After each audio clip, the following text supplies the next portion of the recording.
pictures of the business? Yep. Yeah, okay. Fantastic. Well, hi, and welcome to this coaching session on 30X. And today, joining me from Mexico, Fausto, how are you, buddy?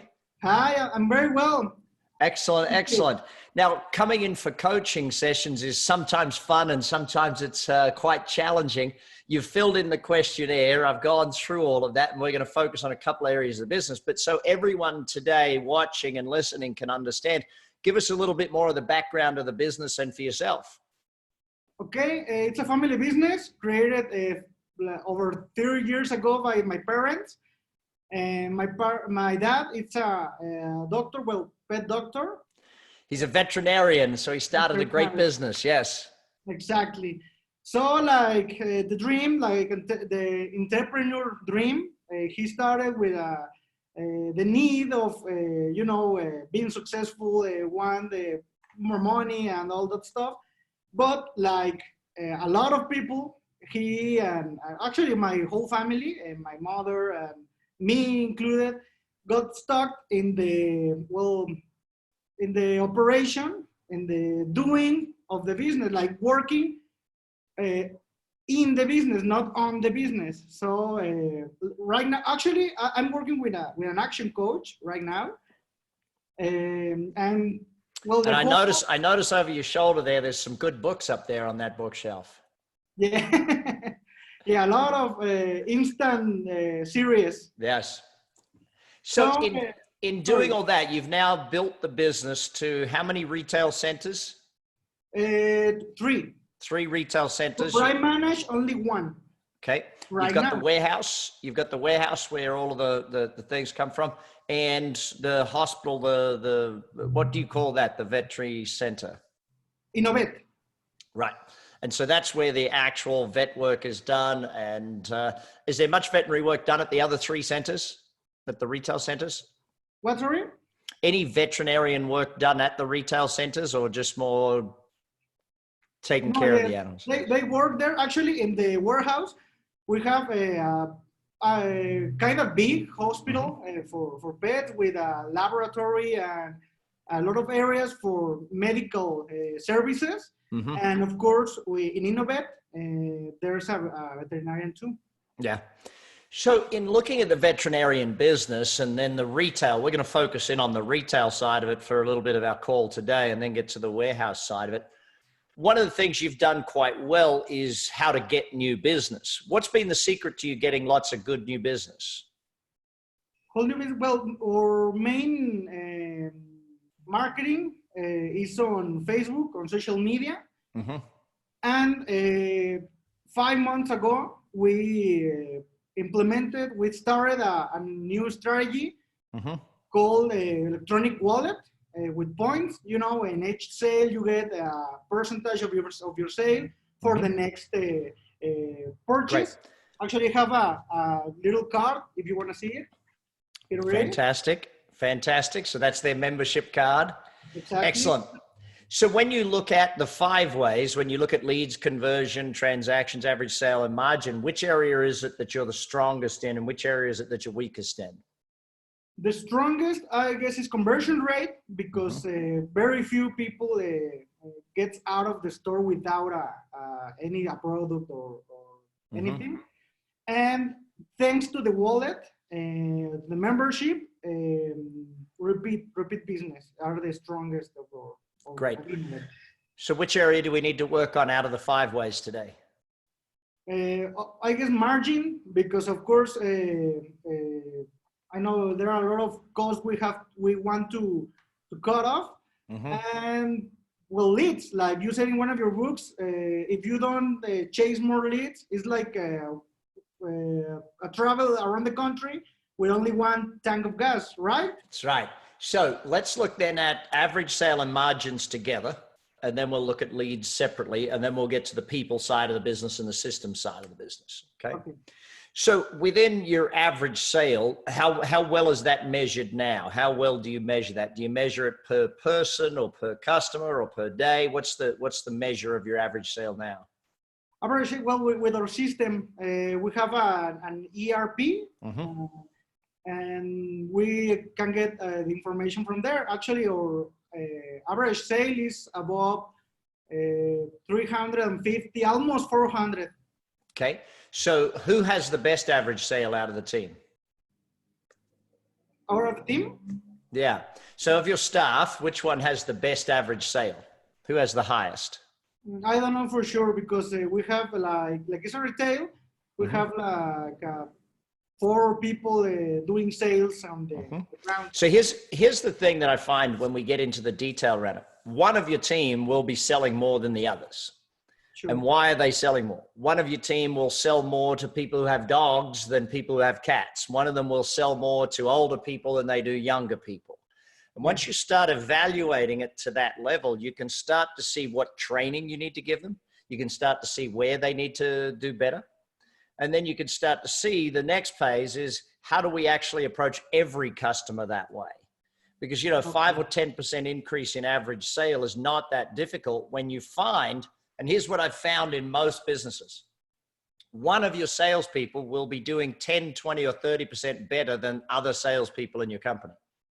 So if the highest person is doing 20% better and all we do is fix everyone else to do the same as the highest person, all of a sudden we've had a 5 or 10 or 15% increase in average sale. So it's important from that perspective. Now, store layout. Let's just look at store layout for just a little bit. Where are all of the most expensive and highest profit margin products? What level of shelf are they on? Where are they in the store? Where do you put those? Where the more profit margin is, of course, services like grooming, like all health services. And in the talking about products like pet food and all that stuff, it's like it's not very different one from another maybe. Okay, so how much money do you make on food? What percentage do you make on food versus bowls, leashes, etc.? A lot more, like 2 to 1, because that's right. Food is what makes people come back. Yeah. So who's selling the most bowls, leashes, and those sorts of things? Where are they situated in the store to make sure they are selling every time someone comes in? Because that's where, like in your business, it's similar to, say, I remember working with a paint shop, a hardware store, and paint, everyone buys it. It's the food, it's the paint. Where you make the most money is the brushes, or for your case, the leashes, the dog coats, the bowls, all the different things that you sell that go along with it. That's where the real money is in the product side of it. Now, service side, what percentage of your customers are actually using the services versus just buying the food and the bowls and things? Well, due to the distribution of our retail of our store, I would say 30%, because in the warehouse, it's like 50-50, even more for health services, because it's a very big hospital. But in a vet or store, I would say 30% of services. Okay. So what happens in the store to convert people from buying product to buying services? Nothing that really makes a difference. Okay. So who, again, I go back to a very simple one. Who in the store is doing the best at selling services? What goals do they have for selling services? What scripts do they have for selling services? How well trained are they in how to sell services? So you've got all of these different aspects of selling the services that I would be looking at to get those marginal increases. Because even if we take it from, and again, you've got to go and investigate your numbers, because if you're saying it's about 30%, it's probably more like 15 or 20, okay? Unless you're measuring that. Is that something you're measuring at this point? No, not really. Okay, so go back and start measuring that. What percentage are actually getting the services? Okay. Once you know that, then you can start setting goals of how do we get 40% to buy services? How do we get 50% to buy services? It's all those things, because when you look at margin often comes down to selling the products or services that have the most profit built into them. You know, so we're always on the lookout for that. So with your past customers, what offers are made to them to use services? What offers the wallet? Because, for example, right now we're offering 10% in each purchase, but 20% in some health services like to prevent diseases. Okay, so I would flip that over and I would start doing something along the lines of, instead of giving 20% discount, I would start giving something for free that doesn't cost you the full 20%. So if something was, say something's, you know, selling for 200, right? And instead of giving away 20%, which is 40, I give something away that cost me 10, but is valued at 40. Well, it actually is not a discount. It's like a bonus for the next purchase. But great. So it's 20% towards the next. Excellent. You did learn that lesson well of not discounting then. Good, good. I like that. Brad Sugar says no discounting. Fausto says no discounting. No. But so you've got to start always looking at that. Now, to get some of those people to be the first time buyer of services, because you'll have a lot of customers that have never purchased the services. They've never used it type thing. Yeah. So how do you get them to be a first time buyer of the services is where you're going to have to start thinking of unique offers or incentives to get them to be the first time user of the services. If they've never done dog grooming before, well, how do we get them onto grooming? If they've never done health services, how do we get them onto health services?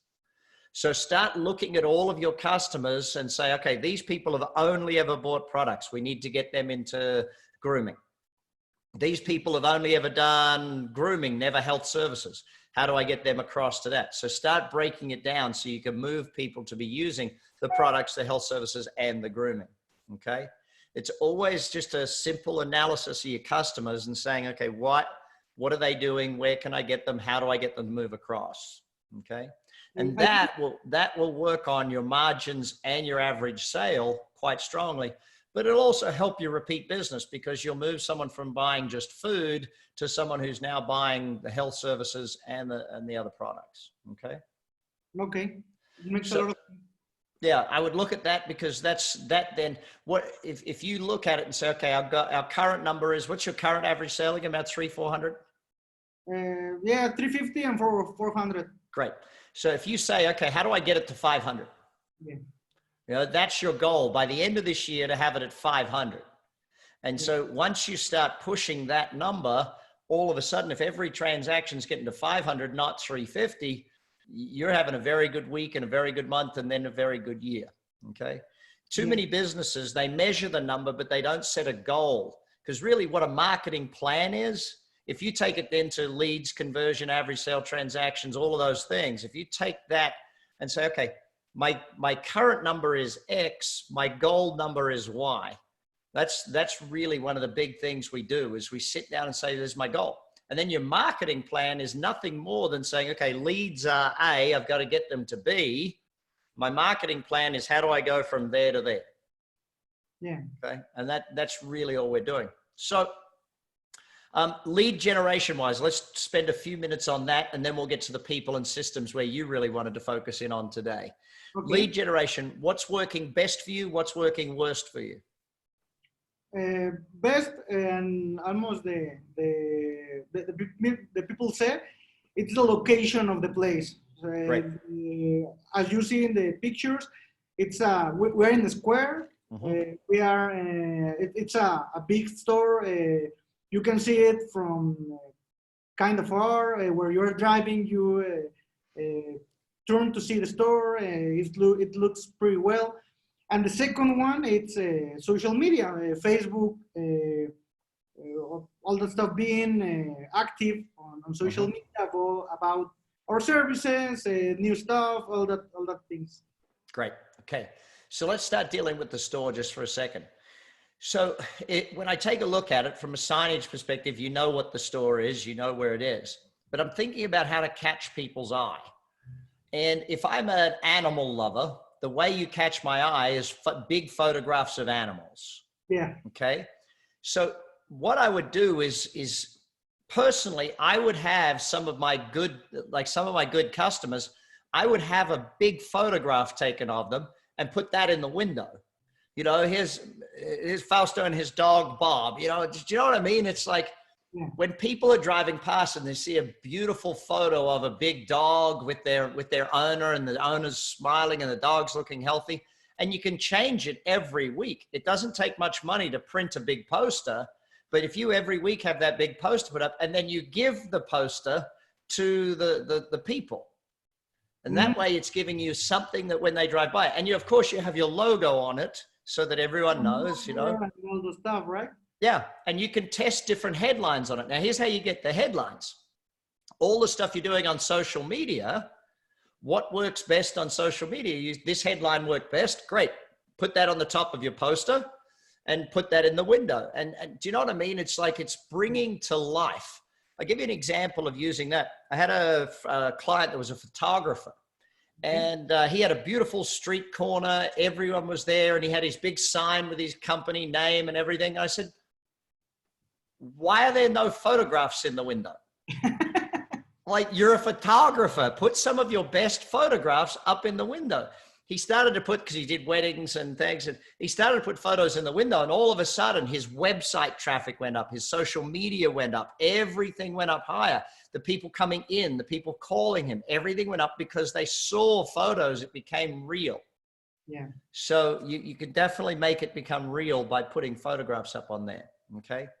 The next one that I would look at is your social media. Now, I took a look at a few of your social media posts and some of the things you're doing.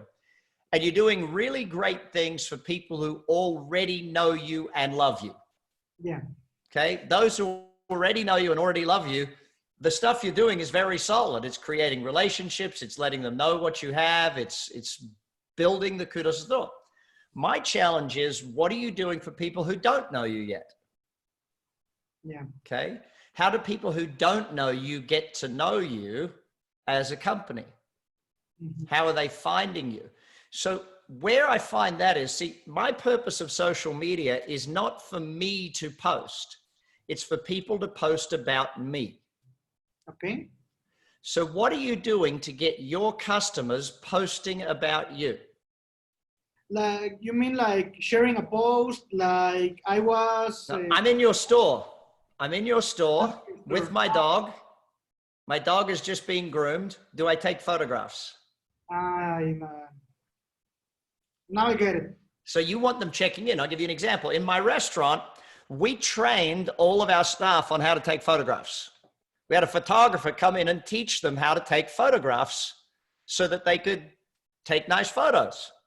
Okay. So where is there in your store to take nice photos of the dogs? When you groom a dog, does your team take their photograph and give it to the customer? When you have a dog that's in for health services, do you take a photo of them? Do you know what I mean? It's like every customer who comes into your store, how are they checking in? Like we have to make them become the content creators instead of ourselves. Correct. Right? So what are you doing to get customers create content about your business? Yeah. You've got a lot of great things. The thing that you have that's an advantage for you over most people is the word love. People love their pet, right? Yeah. So can you run a competition? Can you do things? What can you do to get people posting and telling the world about you and referring people to you? Yeah. So how do you, and this is where, I'll give you another example. A friend of mine in New Zealand owns a winery, and he has 4 Instagram photo places on the property when people come to his winery. One is at the front door, and he literally has a sign, Instagram photo spot number 1 of 4. Make sure you take a photo at all 4 of our Instagram spots. Then you go inside, and he's got big, massive wine bottles, and people take photos holding up the massive wine bottles at Instagram spot number 2. Instagram spot number 3 has a big frame out there where there's a view of the vineyards and the beautiful rolling hills and all of those things. And he says Instagram photo spot number 3 of 4. And people have to ask where number 4 is. It's in the cellar. And so they have to ask, how do we get to number 4? Oh, once you've bought something, we'll take you down to number 4. Okay. So if you create that and let them tell the world about you, I think that you'll do so much better from it. Yeah. Yeah. Now I get it. Okay. So let's then move to the people side of your business. With the people, one of the things that you said was that the training is something you want to look at more of. Tell me about what training you do with them now. Well, most of it about our products, like brands of pet food and all the stuff. Go to the store and they train them about the specific products and all the stuff, how to sell it, how to use it. And with our action coach, he has trained with our supervisors or people in management, in leadership.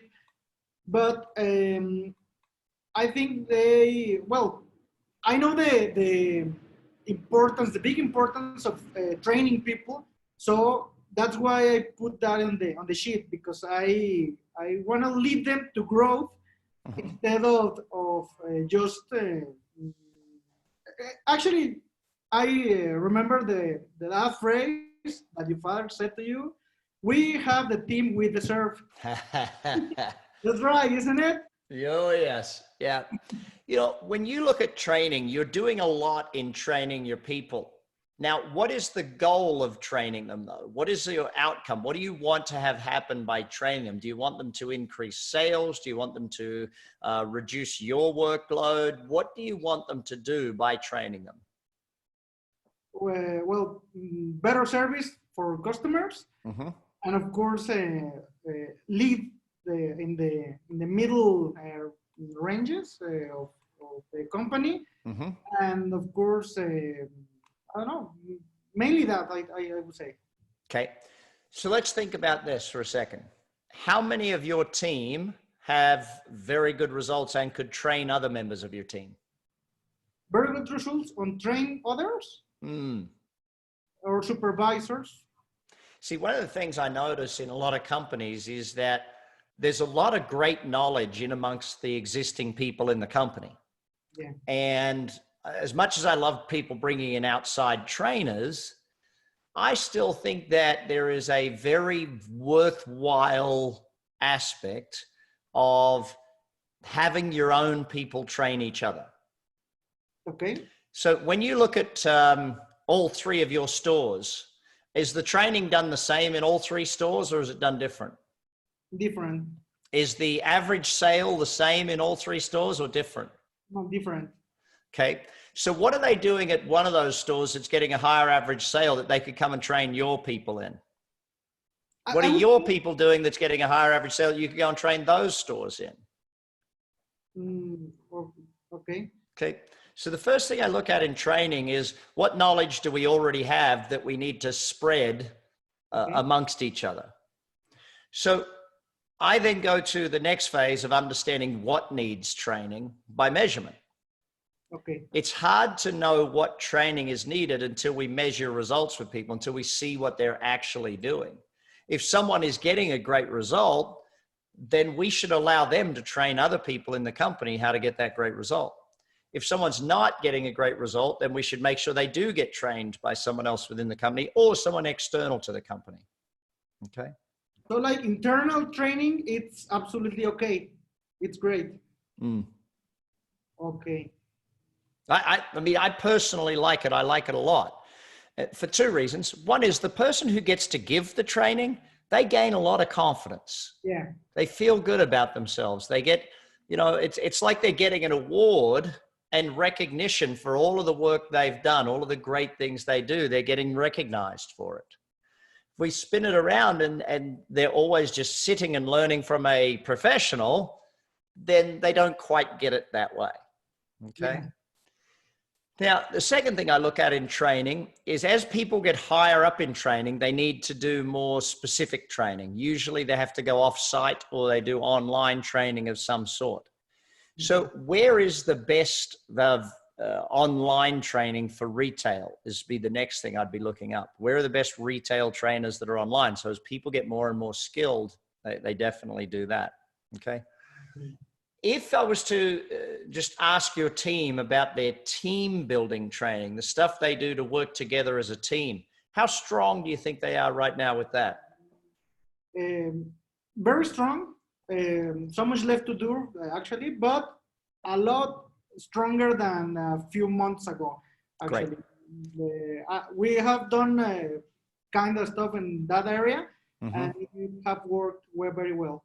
Okay, so now I want to get to the final part of training, which is usually where most companies struggle. How do you train brand new people? Brand new people? Actually, with the ones that already are,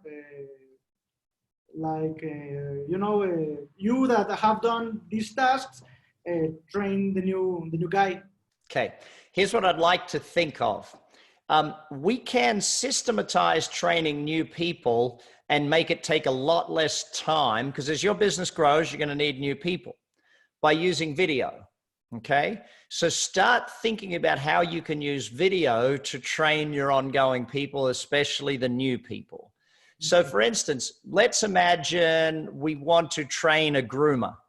Okay, we can video 5 of our previous great grooming staff and have video of those 5 groomings being done, explaining to someone how we're grooming them, why we're doing it that way, what we're doing. We can show them grooming big dogs, small dogs. We can show them grooming long-haired dogs, short-haired dogs.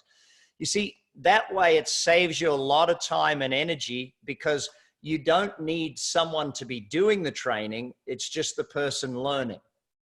Okay. Then they can come in and they're much faster ahead.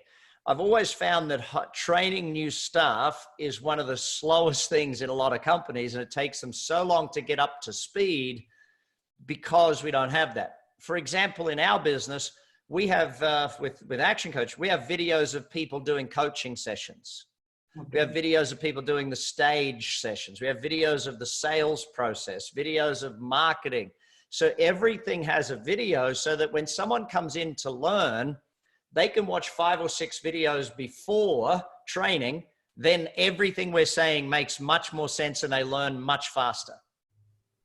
So I think it would save a lot of trouble, and also help you with systemization, because then they're not trained by whoever's on that day. They're trained by the best groomer in your entire company. Yeah. You know, even having your dad video your dad talking about the history of the company and the vision of the company, so that they get more involved in who the company is and those sorts of things. Attached to, right? You know, it's the old leverage. Do the work once and have it done forever. So if I can do a video one time, and then for the rest of time, I don't have to train my people in that subject ever again, because I've already done the video, that saves me a lot of time, energy, and effort. So yeah. I always think when you go to systems, which is where we're moving to now, when you take a look at systems, the simplest thing to think about is, how do I save myself 5 minutes a day or 10 minutes a week or whatever it is? If I write this down and do it one time, and therefore someone else can do it, I never ever have to do this again. Mm-hmm. So that's usually the way I look at it. I think one of the best struggles of myself is that a lot of business owners are tycoons, like you say, of their business. I am not. I like management, I like marketing, but I don't know anything about like seeing a sick dog or grooming. I don't know anything at all of those things. But that's the best thing. That is the best thing for your business. I know. Because if you did, every time a dog came in and it was getting groomed, you would want to help. You would want to do it. You'd want to show them. That's not my case. No. Your job is the marketing, the sales, the training, and the systemization. You know, a lot of business people who'll be watching our coaching session today, do you know what their biggest problem is? Well, they're always doing the vet work. Yeah. So they're not vets, but you know what I mean? They're doing the work of the business in the business rather than on the business. So when you sit down and you start looking at the systemization of the business right now, how many of the routine tasks actually do have a documented system at this point? At this point, very few, because I started doing a lot of systems a long time ago, but you know that systems change, so I haven't updated them so much, but the people know what to do, but you say we cannot depend on the people. We have to depend on systems, and people run systems. So right now, not a lot documented. Okay. So, and it doesn't always need to be documented. It can be videoed, it can be photographed, it can be simple things, you know, like in our restaurant kitchen, there's a photograph of what here's what this station should look like when it's clean. Here's what this station should look like when it's set up. Okay. You know what I mean? It doesn't have to be documented. It can be photographs, it can be videos, it can be audios, it can be many different things to look at it. But where we want to start is we want to start with the most routine tasks. So develop that set of routine tasks within the company. Develop that list of, here are all of the jobs that are done every hour, every day, every week, every month type thing. Start then systematizing the ones that are done every hour. You know, once you know the ones that are done every hour, then you move to the ones that are done every week. What would be one area where you're getting not consistent performance, where there's not great consistency from the staff? Team development, because as I said earlier, most of the training other people do to our team, not ourselves, or not like that. And so I would say that. So let's think then, rather than just the team aspect of it, let's look at what job is there that's done that sometimes people mess it up. Could it be ordering stock? Could it be, I don't know, what's something that sometimes gets messed up in the organization? I would say like identifying doing the whole process of the registering sales and all that stuff, because they do it well, but I think that's the most part with that's the part where they messed it up more than anything else. Okay. So what I find is the reason we want systems is to create consistency.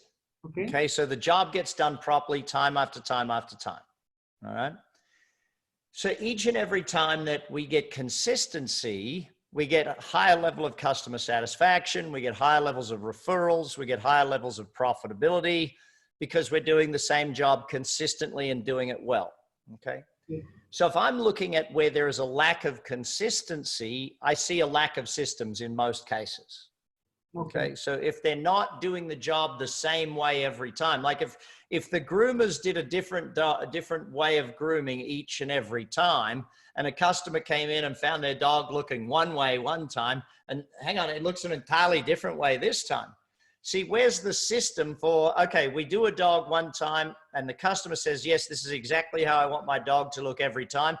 Where's the photograph of that, and where's that put into the file? See how that simple system then from now on allows us to consistently create that result for that customer. Here's the photograph of how this customer likes their dog to look after grooming. Okay. And it's not hard, but it's just about making certain that everything creates consistent performance within the organization. Now, on top of that, I mean, you've probably heard me say it many times, is that checklists are the key to this thing. You know, where is the checklist and how do we follow the checklist? So for instance, healthcare, guaranteed there's a checklist. I bet in the hospital where your dad runs it, I bet you there's checklists for every single operation. I bet you there's a system and a checklist for every operation. The challenge is when we have things like operations, you know, flying an airplane, things where there's life and death, they have very clear systems and they follow them. Okay. Flip that over when it's just sales, you know, it's just selling dog food. We don't need a checklist. Then it's like, we lose the consistency. Therefore, our average sale declines. Therefore, our repeat business gradually declines because we're not doing all of the things on the checklist. Yeah. Okay. So photos, videos, checklists, they're the sorts of things with that routine list of stuff. Now, when I look at the goals for you in the business, what's the one goal of financial goal or main number goal that you have for the business right now? What is the number one goal? Is it a 10% increase, a 20%? Is there a certain number you have in mind? What's the goal? Well, I haven't put a percentage that I know that's a mistake, but I have all the vision of, new franchises. I put on the goal. And a place where we can have all the stuff, the products, to sell them to all the franchises, and e-commerce, all that stuff. So I think the main, it's franchise my business, sell my business one and over again and over again and over again. Listen, franchising is a wonderful goal for the business, and I think it's perfect. Your business is structured for it. The business is set for it. It's a great business from that. You've now got to get those systems and the training to a level where each franchise store can use the same training. Each franchise store can use the same systems. So once you've got your systems and your training to that level, then franchising will start be much, much more successful. So keep working towards that front, and that's where that will come from. Back to the goal thing. With your people in your organization, they feel better when they win. People always feel better when they succeed, when they win. So my question to a lot of business owners is, how many opportunities are you giving your people to win, to have success each day? Do they have their target for the day? And when they hit it, they're like, yes, we hit our target for the day. What chance do you give people to win? And that's why I go back to the goals. When I look through your questionnaire, I see a lot of things being done right. But the thing I see that's missing is, let's imagine I owned your business, right? Okay. How much harder do you think you would be being pushed to achieve better numbers if I owned your business than just you and your dad owning your business? I'm very pushed. So I don't see the level of push needed in your business. Okay. You're not pushing your people because you're not pushing yourself for those numbers. And that's where one of the reasons a lot of people don't set goals is because then they've actually got to perform. What do you mean? I set a goal. Yeah, now I've actually got to hold myself to it. I've actually got to go after this result. Providing the goal, right? I would highly suggest we get some much stronger goals in the organization, and look at it from that perspective. I would suggest that your coach will be watching this and making certain that you'll be getting lots more goals into the organization in the future. Brad, I'm talking about goals. I know people like winning, but what else can I do to motivate them to actually to reach that goal, to want to reach those goals? Look, let me be blunt about people. It's hard to motivate people. It's easier to find people who are already motivated. Okay. So when you're recruiting, you've got to look for strongly motivated people that are passionate about your business and passionate about the industry and passionate about achieving great things in their own life. So you can definitely motivate people 10, 20% more than what they're doing right now by measuring their results, by making sure they know what their goals are, all of those sort of simple things. But the vast majority of it comes back to your recruiting.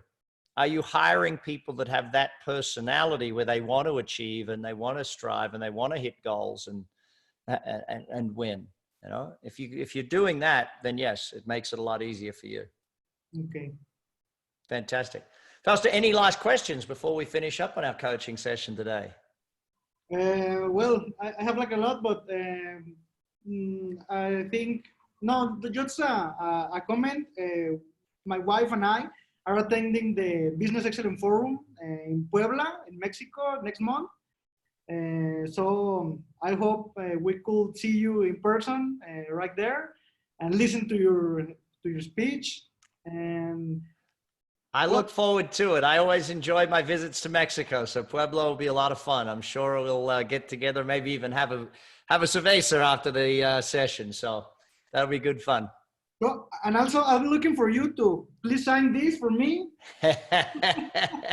I would love to sign it for you. So I look forward to it. Hey, I'm really excited about your business.